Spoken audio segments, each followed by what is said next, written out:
I hope you always healthy. Welcome to my channel, World History Official. In this video, I would like to talk about the end of heliocentrism. And this is the truth. I will tell the truth. It's painful, but better to get hurt than comforted with a lie. Before I start it, don't forget to subscribe and hit the bell icon on my channel if you enjoy.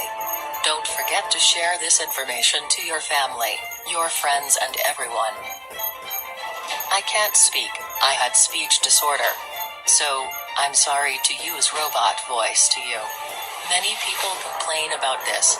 But now, I had buy a better speech software with good voice. I also put the text on the video, so you can read them if you're not comfortable with this voice. So, here we go.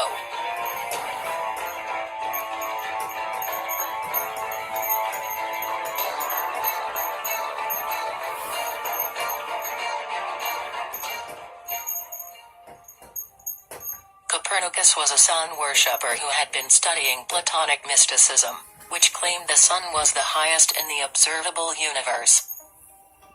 It was this that drove him in his quest for heliocentrism, at the cost of the facts. Heliocentrism, the long-standing belief that the Earth revolves around the sun, is dead. The key evidence for it, stellar parallax, does not exist. The implications of this stunning fact are enormous. Not only does this end heliocentrism as a viable system, it also ends our ideas about the distance of the stars. Tycho Brahe has been right all this time. The sun revolves around the Earth and the Earth is the center of the universe. Do you not believe me? I don't blame you. The implications are enormous. But allow me to explain what is going on. Historical context. Throughout antiquity and the medieval era, geocentrism had been the norm. Ptolemy was the great sage of this idea, and his system, which claimed that all celestial bodies circle the Earth, was generally accepted as the standard. However, already in antiquity, astronomers were starting to have doubts, as they were suspecting the planets, Mercury and Venus in particular, were circling the sun. By the time of the late Middle Ages, it was becoming clear that the planets were indeed circling the sun and that the Ptolemaic system needed a serious update to accommodate this. Then Copernicus published his famous Revolution of Us in 1543, describing the orbit of the planets around the sun. However, Copernicus did a whole lot more than just that. He also put the Earth in an orbit around the sun. And this was a wild leap of the imagination, which was absolutely not warranted with the available evidence. In the first place, astronomy had always seen the planets as simply wandering stars, luminescent spheres on the firmament, only different from the other stars because they were moving, unlike the others.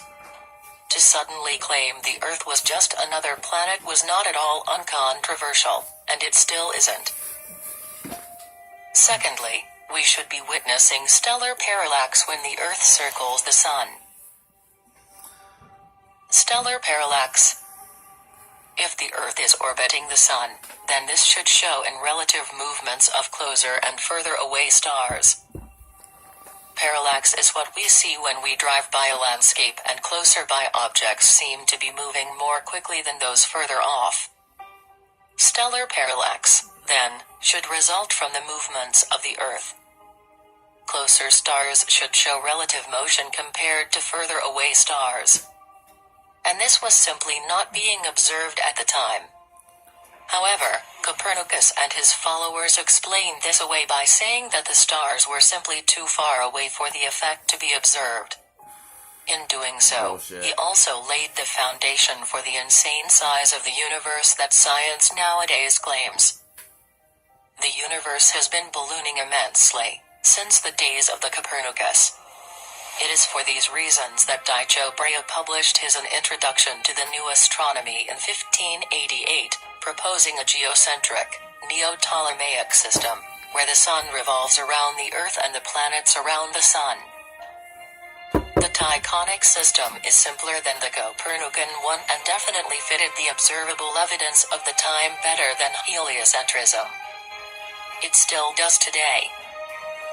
By explaining away the lack of stellar parallax, Copernicus was in fact not in accordance with Occam's razor, which claims that the simplest solution is usually best. However, the Tychonic and Copernican systems would compete with each other for centuries. The reason for this is mainly that, for some mysterious reason of their own, Kepler, Galileo and Newton would all three support heliocentrism. As a result, their fame based on their own achievements would rub off on heliocentrist credibility. And this was not warranted, because Kepler's elliptical orbits, Galileo's observations of Jupiter's moons and Newton's laws of gravity fit equally well with the Tychonic as the Copernican system. This point is really very vital to understand the history of the heliocentric deception. Stellar parallax, or then in 1838 something remarkable happened. Friedrich Bessel for the first time observed star movement. Shortly thereafter a number of stars were observed moving on the firmament relatively to other stars. This in itself was an interesting achievement, a testament to improving telescopes. However, Bessel and his contemporaries quickly jumped to the conclusion that this must be the stellar parallax that they had been looking for ever since Copernicus, no less than 3 centuries. But this was most likely a premature conclusion. After all, parallax is the seeming movement of closer by stars relatively to further away ones as the result of the Earth orbiting the Sun. The fact is that the star movements that Bessel and colleagues observed might have been caused by other reasons. However, by the authority of their great predecessors, astronomers and physicists were heavily invested in heliocentrism, even though the Tychonic system was, by all available evidence, still the preferable system. As a result, Bessel's observations were quickly jumped upon as having finally settled the issue, and everybody rested assured heliocentrism was a fact. This led to some horrible disasters later on, most notably the Michelson-Morley catastrophe,